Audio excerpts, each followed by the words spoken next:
कहानी के शुरू में हम एक लड़की जूलियट को देखते हैं जो वैन में बैठी शहर में सफर कर रही थी, जहाँ पर कोई भी नहीं था क्योंकि सारा शहर बंजर था। वहाँ पर सब कुछ खत्म हो गया था, मगर बचे थे तो सिर्फ जूलियट और उसके बेस के लोग। वो अपने फौजी साथियों के लिए शहर में जरूरत का सामान ढूंढने आई थी। उसके पास वैन में एक गन और अपने हस्बैंड की तस्वीर थी। वो अपने हस्बैंड को आज भी बहुत ज्यादा याद करती थी। अब वो एक गैस स्टेशन के पास अपनी वैन को रोकती है। वो जगह भी बिल्कुल तबाह हो चुकी थी। जूलियट अंदर जाकर थोड़ा सा आराम करती है क्योंकि वो बहुत ज्यादा थक गई थी। पर तभी उसे उस गैस स्टेशन से आवाजें आने लगती हैं, जिससे वो काफी डर गई थी और वहाँ से भी चली जाती है। दरअसल पूरी दुनिया में एपोकलिप्स एक ऐसी तबाही फैली हुई थी जहाँ पर इंसानों की तरह दिखने वाले खतरनाक क्रिएचर्स थे जो हर तरफ फैले हुए थे। वो क्रिएचर्स इंसान का शिकार करते और उन्हें मार कर खाते थे। वो दिन में बाहर नहीं निकलते थे बल्कि रात ही को बाहर निकलकर इंसानों पर हमला करते थे। अब जो गैस स्टेशन के अंदर से जूलियट को आवाजें आ रही थी वो उन्हीं खतरनाक क्रिएचर्स की थी जो वहाँ पर छुपे हुए थे। जिसके बाद जूलियट दोबारा से अपनी वैन में बैठती है और अपने कमांडर से भी इंटरकॉम पर बात करती है। वो भी जूलियट को क्रिएचर्स के बारे में बताते हैं और ये भी कहते हैं कि वो अपना काम ध्यान से करे। यहाँ पर जूलियट के इंटरकॉम की बैटरी खत्म होने वाली होती है, साथ ही रात भी होने वाली थी,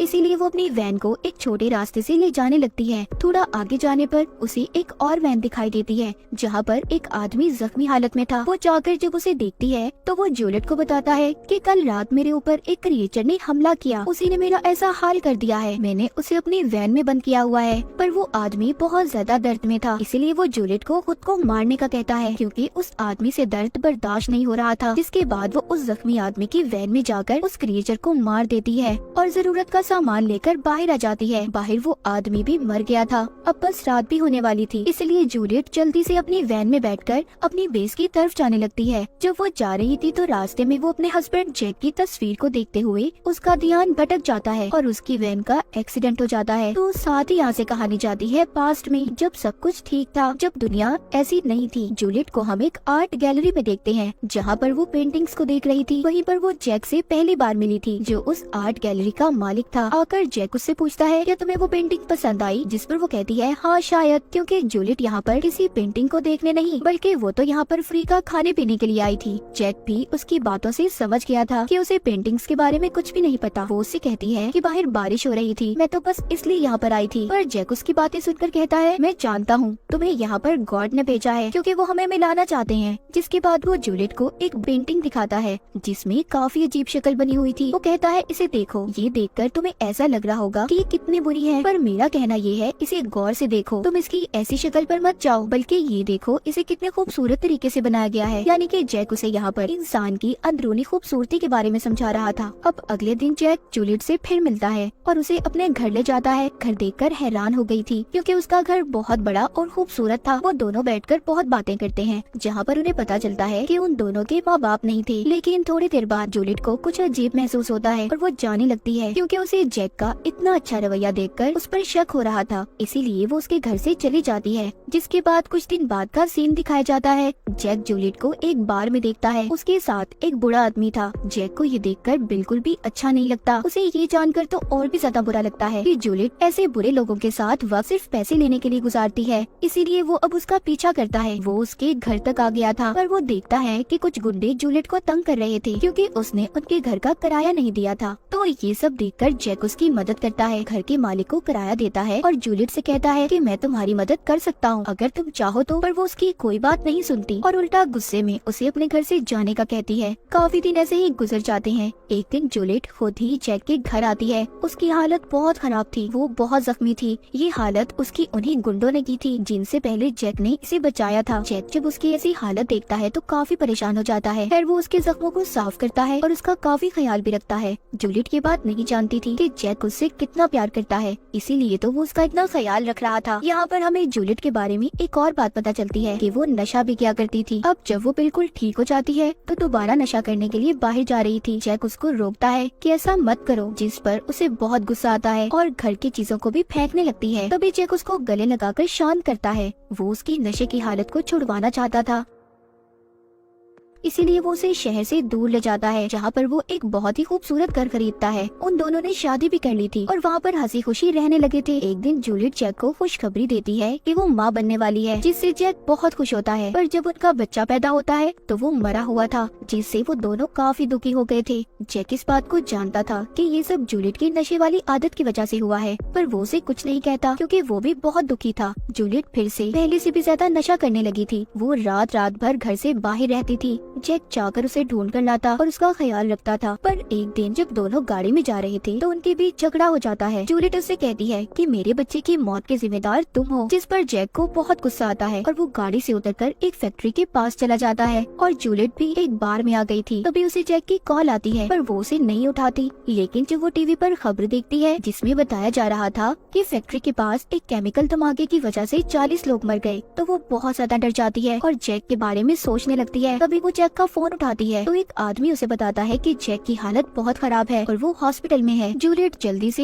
हॉस्पिटल जाती है। वो जाकर देखती है जैक एक कमरे में था जिसकी हालत बहुत खराब थी, जिसे देखकर अब जूलियट को पछतावा हो रहा था कि अगर उनके बीच झगड़ा न होता तो जैक की ऐसी हालत न होती। खैर जब ये जैक के पास जाती है तो वो बोल तो नहीं सकता था, इसीलिए वो एक बोर्ड पर उसे आई लव यू लिख कर देता है, जिसे देख जूलियट को बहुत रोना आता है क्योंकि अब उसे जैक के प्यार का एहसास हो गया था। वो उसे खोना नहीं चाहती थी। जूलियट को पूरा यकीन था कि वो ठीक हो जाएगा, उसे कुछ नहीं होगा। अगले दिन जब वो हॉस्पिटल आती है तो वहाँ पर जैक नहीं था। उसके पूछने पर हॉस्पिटल वाले बताते हैं कि वो मर गया है और उन्होंने उसकी लाश को जला दिया क्योंकि वो पूरी तरह से इन्फेक्टेड हो गया था।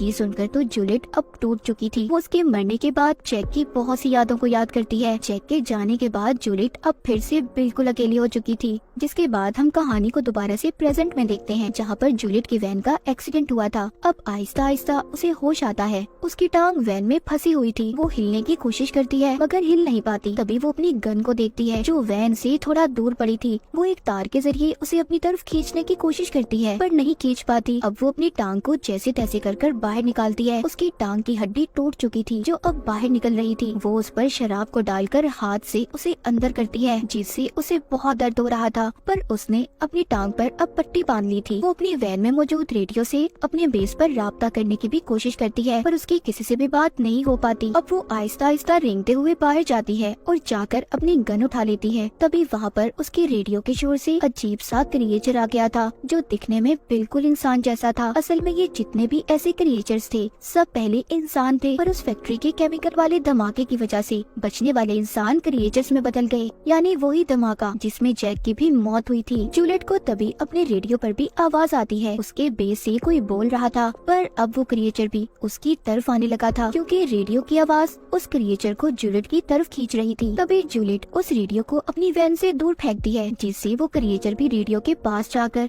उसे उठाकर दूर फेंक देता है। जिसके बाद जूलियट कुछ ट्यूबलाइट्स को भी बाहर फेंकती है जिससे अंधेरे में देखा जा सकता था, ताकि उनकी मदद से रेडियो को ढूंढ सके। उसे रेडियो मिल तो जाता है पर साथ ही उसे क्रिएचर ने भी देख लिया था जो उसका पीछा करने लगता है, जिसे देखकर जूलियट दोबारा से अपनी वैन में आ जाती है और अपनी गन लेकर क्रिएचर का इंतजार करने लगती है। वो पीछे से आकर जूलियट को पकड़ लेता है मगर वो वैन के एक्सीलेटर को दबा देती है, जिससे वो डर गया था और थोड़ा पीछे हो जाता है मगर वो दोबारा से उस पर हमला कर देता है। जूलियट इस बार उस पर अपनी गन से गोली चलाकर उसे दूर करती है। अब उसकी रेडियो पर भी बात हो गई थी। उसके बेस के लोग कहते हैं कि तुम अपनी वैन में लगी ट्रैकिंग डिवाइस को ऑन कर दो जिससे हम तुम्हें ढूंढ लेंगे। वो ऐसा ही करती है। जहाँ पर वो एक तरफ क्रिएचर से बचने की कोशिश कर रही थी तो वहीं पर वो क्रिएचर उसकी वैन के सामने वाले शीशे को तोड़ने में कामयाब हो जाता है और उसकी तरफ बढ़ने लगता है। पर जूलियट जल्दी से हेडलाइट को चला देती है जिससे वो भाग गया था क्योंकि ये क्रिएचर्स ज्यादा रोशनी को बर्दाश्त नहीं कर सकते थे। बाद में वो फिर से रेडियो पर अपने बेस पर बात करती है जिस पर वो उससे कहते हैं कि हम लोग खतरे में फंसे हुए हैं, तुम भी अगर सुबह तक जिंदा रही तो हम तुम्हें बचा लेंगे। ये सुनकर तो जूलियट और ज्यादा डर गई थी। तभी उसे वहाँ पर एक और गाड़ी की आवाज आती है। वो उस गाड़ी को देखकर उन्हें आवाज लगाने लगती है। दरअसल वो चोर और गुंडे थे जो लोगों को मारकर उनके सामान को चुराकर भाग जाते थे। उस गाड़ी में से एक आदमी जब जूलियट की आवाज सुनता है तो उल्टा वो उसे बचाने की बजाय उसे मारने आया था, पर वहाँ मौजूद क्रिएचर उस आदमी को खींचकर मार देता है और खा जाता है, जिससे जूलियट की जान बच गई थी। उस आदमी के बाकी साथी क्रिएचर से डरकर भाग गए थे मगर अब बेचारे जूलियट सब चीजों से बहुत ज्यादा डर गई थी और खुद ही अपनी जान लेने का सोचती है क्योंकि वो क्रिएचर के हाथों नहीं मरना चाहती थी। अब खैर वो हिम्मत करती है और वैन से बाहर आ जाती है। उसके पास पेट्रोल की कैन और फ्लेयर स्टिक्स थी। वो वैन से कुछ दूरी पर पेट्रोल कैन को रखकर फ्लेयर स्टिक्स में आग लगाती है। रोशनी देखकर क्रिएचर उसकी तरफ आने लगा था, तो उसके पास आते ही वो पेट्रोल कैन को शूट कर देती है, जिससे वहाँ पर बहुत बड़ा धमाका होता है। पर वो क्रिएचर अब भी उस धमाके से नहीं मरता। वो जूलियट को खींचकर उसे दूर फेंकता है, लेकिन इस बार जूलियट ने उस क्रिएचर को गोली मार दी थी, जिससे वो वहीं पर गिर जाता है और जूलियट भी वहीं पर लेट गई थी, क्योंकि वो जख्मी होने के साथ साथ बहुत ज्यादा थक भी गई थी। जब सुबह होती है तो वहाँ पर क्रिएचर को होश आ गया था। वो आहिस्ता आहिस्ता दोबारा जूलियट की तरफ बढ़ रहा था। वो उसे दोबारा से मारने के लिए गन उठाती है, पर इस बार उसकी गन में भी गोलियां खत्म हो गई थी। वो क्रिएचर उसके पास आकर उसे बिल्कुल वैसे ही हाथ लगाता है जैसे जैक उसे छुआ करता था। यहाँ पर हमें और जूलियट को ये बात पता चलती है कि जैक मरा नहीं था, बल्कि वो जिंदा था और क्रिएचर में बदल गया था। पूरा वक्त वो जूलियट के साथ था, जैसे वो उसकी हिफाजत कर रहा था। तभी जूलियट को जैक की वही पेंटिंग वाली बात याद आती है, जिसमें काफी अजीब शक्ल बनी हुई थी, इंसान की अंदरूनी खूबसूरती के बारे में समझा रहा था, जिसका मतलब उसे अब समझ आया था। साथ ही अब वो ये भी मान गई थी कि उन दोनों को किस्मत नहीं मिलाया था। वो अब जैक को बताती है कि वो भी उससे बहुत प्यार करती है। वो दोनों काफी दुखी हो गए थे, जिसके बाद आखिर में जूलियट खुद को और जैक को गोली मारकर मार देती है। उसने ऐसा शायद इसलिए किया क्योंकि जैक की ऐसी हालत का जिम्मेदार वो खुद को मानती थी, और जैक को उसने इस वजह से मारा। वो उसे ऐसी हालत में देखकर बहुत दुखी थी। वो नहीं चाहती थी कि जैक और किसी को भी नुकसान पहुंचाए। तो हमेशा अपने उन प्यारों का ख्याल रखें जो आपसे प्यार करते हैं। ये सर्वाइवल कहानी यहीं पर खत्म हो जाती है।